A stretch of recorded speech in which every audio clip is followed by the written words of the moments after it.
पुढे आपण ज्याची खरंच खूप वाट पाहत आहात तो निकाल हाती आलेला आहे, तेव्हा मी परीक्षकांनी आपला निकाल जाहीर करावा अशी मी विनंती करते.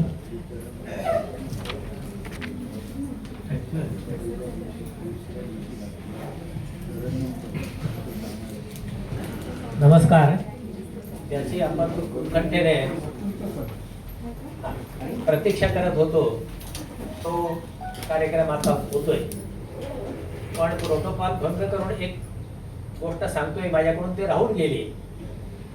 आपला संवेदना फाउंडेशन हे आजरा तालुक्यामध्ये आहे आणि त्याचं 9वं अपत्य मी म्हटलं साहित्य संवेदना.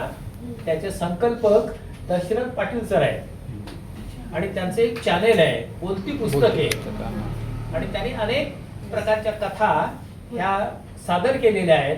त्यांच्या वाचन त्याचं केलेलं आहे. ते वाचन नुसतं नाहीये, ते नाट्यकरण केलेलं आहे आणि त्याचे 75,000 पेक्षा अधिक सबस्क्रायबर्स त्यांनी या सगळ्या साहित्याला जिवंत केलेलं आहे. दुसरं साहित्य फाउंडेशनचे CEO, त्यांचं नाव घेणं माझ्याकडून राहून गेलं चुकीनं,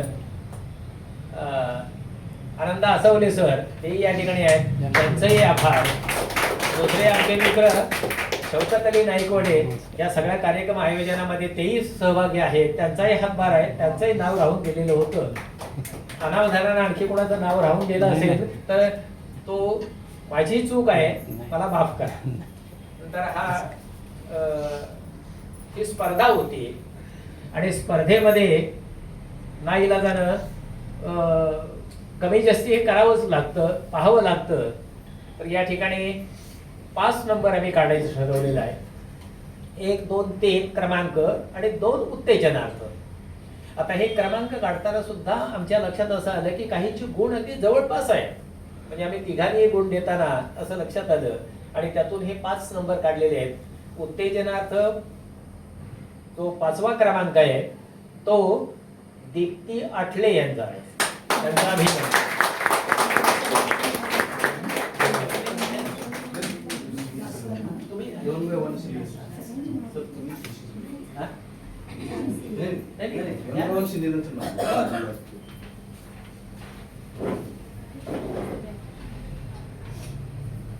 आजच्या या कार्यक्रमाच्या आयोजक कौस्तुभच्या मातोश्री त्यांच्या हस्ते या पुरस्काराचा वितरण होतो.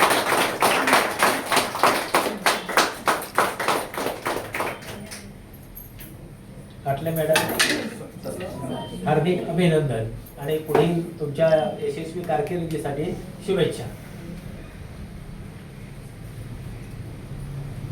त्यानंतर उत्तेजनार्थ 4था क्रमांक म्हणजे 2 नंबर 1 नंबर आणि हा आता आपण केला तो 2 नंबर रेश्मा मेहता.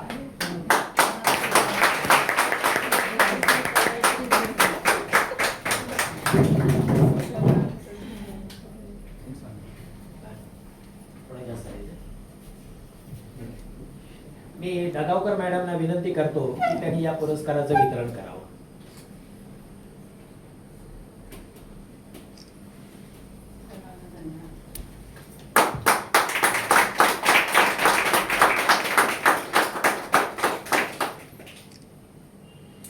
मेहता मॅडम तुम्हाला हार्दिक शुभेच्छा.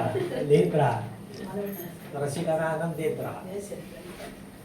त्यानंतर 3रा क्रमांक आहे किरण पाठक. आले नाही, त्यांना 3रा क्रमांक मिळालेला होता. सुंदर सादरीकरण केलेलं होतं. नंतर 2रा क्रमांक आहे गौश पशा शेख.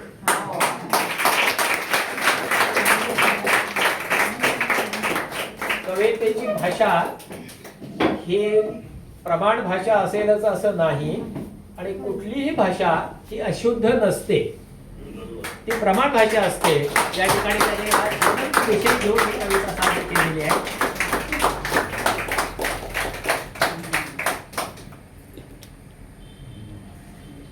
हार्दिक शुभेच्छा. लिहित राहा, तुम्हाला उज्ज्वल यश मिळेल. बऱ्याच वेळेला आपण भाषा शुद्ध म्हणतो, शुद्ध लेखनाचे नियम म्हणतो, त्या बालभारतीनं दिले आहेत, पण ते शुद्ध लेखनाचे नियम नाहीत, प्रमाण भाषेचे नियम आहेत. कारण आपल्या महाराष्ट्रामध्ये 53 बोली आहेत आणि या बोली कधीही अशुद्ध नसतात. आणि या बोलीमधला एखादा शब्द असा असतो, शब्द अर्थबाह्य असतो, जो प्रमाण भाषेमध्ये मिळत नाही. त्यामुळे त्यांच्या भाषेचं त्याचं कौतुक. आणि यानंतर पहिला क्रमांक सॉरी दुसरा झाला. पहिला क्रमांक हेमंत कुलकर्णी.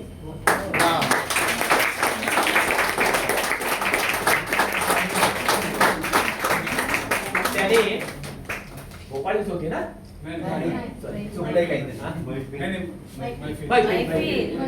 त्याने अशी मैफिल गाजवली, त्यामुळे त्यांचा पहिला क्रमांक आहे.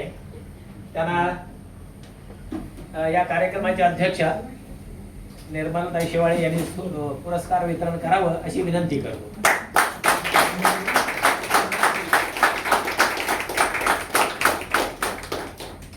या मैफिल गाजवला, तुम्हाला धन्यवाद आणि शुभेच्छा.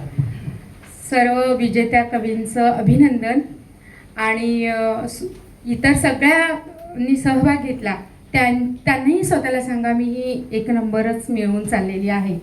कारण आपण जिथे असतो तिथून पुन्हा नव्याने सुरुवात करायची असते. आणि म्हणून जराही मनामध्ये कुठलीच किंतु परंतु न ठेवता, कारण हे इतके दिग्गज 3 परीक्षक आपले होते आणि त्यामुळे सर्वांना शुभेच्छा. आणि खरंच खूप सुंदर सादरीकरण. पुन्हा एकदा तुम्ही असेच लिहित राहा.